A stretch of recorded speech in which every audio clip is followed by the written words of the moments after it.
Pak Aloy, jika penjual mengaku sebagai salah satu ahli waris, lalu menjual rumah tersebut secara sepihak, apakah bisa, Pak? Nggak bisa, kalau nawarin aja masih mungkin ya, tapi kalau jual nggak berhak dia.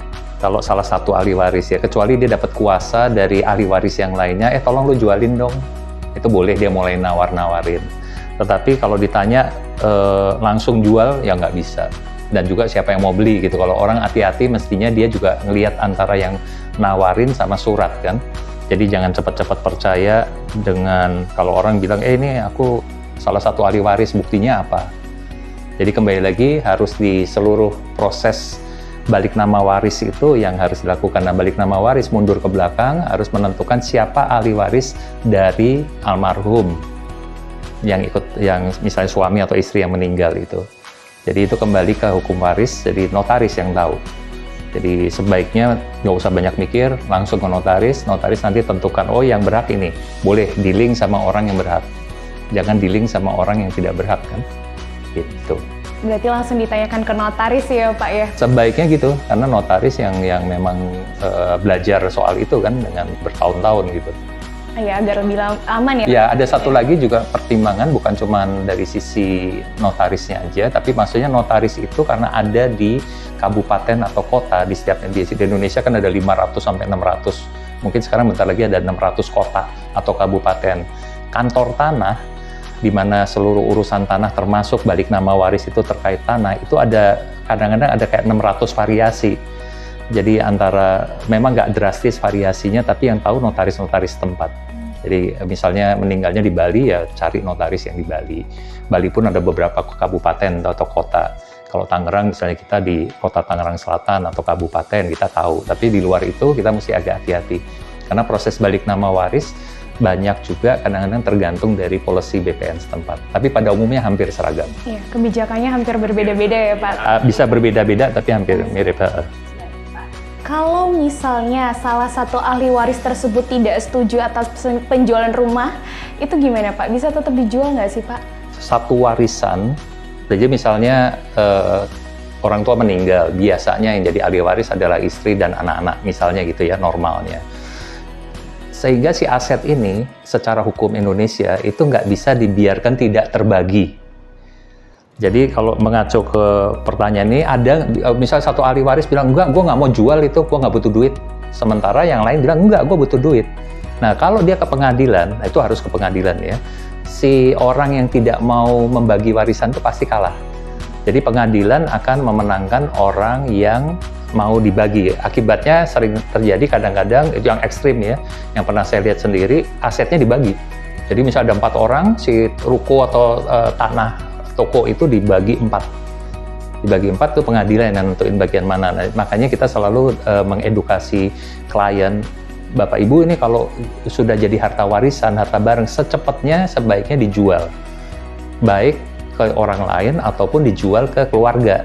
Supaya dia jangan tetap bareng kayak kembar siam gitu kan.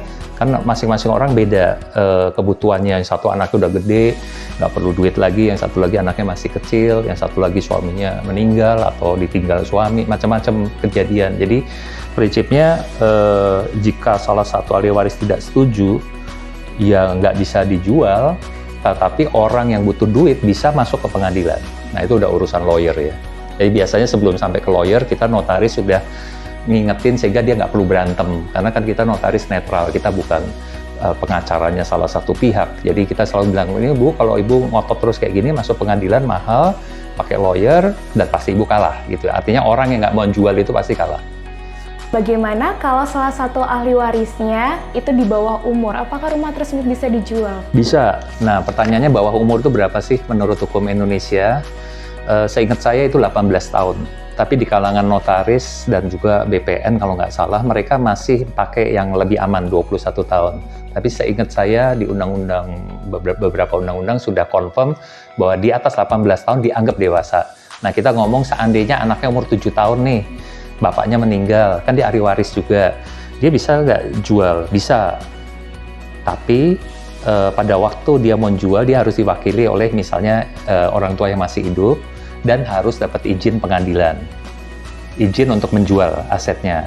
Jadi karena anak kecil itu dianggap oleh pengadilan tidak bisa berpikir kan, Jadi undang-undang, si pembuat undang-undang itu dulu melindungi, bilang ini kasih anak-anak kecil nanti bisa dimakan sama orang besar yang nggak bertanggung jawab gitu ya, istilah orang dewasa. Jadi hukum dari zaman dulu itu sudah mengharuskan pokoknya kalau ada kepentingan anak kecil, selain itu diwakili orang tuanya, pengadilan harus ikut memberikan persetujuan. Karena siapa tahu orang tuanya tidak bertanggung jawab, uangnya dimakan sendiri. Gitu. Jadi bisa, tapi harus pakai pengadilan. Penetapan pengadilan ya Pak ya? Oh, baik Pak. Iya, Pak Aloy, bagaimana kalau salah satu ahli warisnya ini WNA dan dia agak kesulitan untuk datang ke Indonesia karena kondisi seperti ini Pak? Rumah tersebut bisa dijual nggak sih Pak? Ada dua masalah. Pertama soal dia WNA-nya, kedua soal technicalities-nya. Jadi apa namanya, secara teknis gimana sih tanda tangannya. Pertama kita ngomong soal WNA-nya itu. Jadi kalau di dalam praktek itu sering terjadi pada waktu si orang tuanya meninggal, misalnya anaknya itu salah satu sudah di luar negeri dan sudah jadi orang asing. Udah lama jadi orang asingnya. Nah itu si warisan itu biasanya hak milik atau HGB, dia nggak bisa dimiliki oleh orang asing. Itu aturan hukum tanahnya seperti itu. Sehingga dia dalam 1 tahun, secara hukum dia harus mindahin si orang yang asing ini, si ahli waris yang asing ini harus memindahkan ke keluarganya atau ke orang lain yang punya hak untuk tanah itu, yaitu yang WNI. Jadi dia jual haknya. Ada teknisnya, itu kembali lagi tetap harus dibawa ke notaris.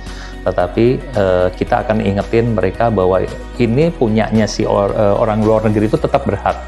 Tapi dia nggak akan bisa balik nama, sehingga haknya dia itu harus dilepas ke orang WNI, baik itu keluarganya ataupun nanti pembeli berikutnya. Dalam praktek sih kita lebih sarankan dia untuk pindahkan ke keluarganya dulu, supaya nanti keluarga yang di Indonesia itu yang jual.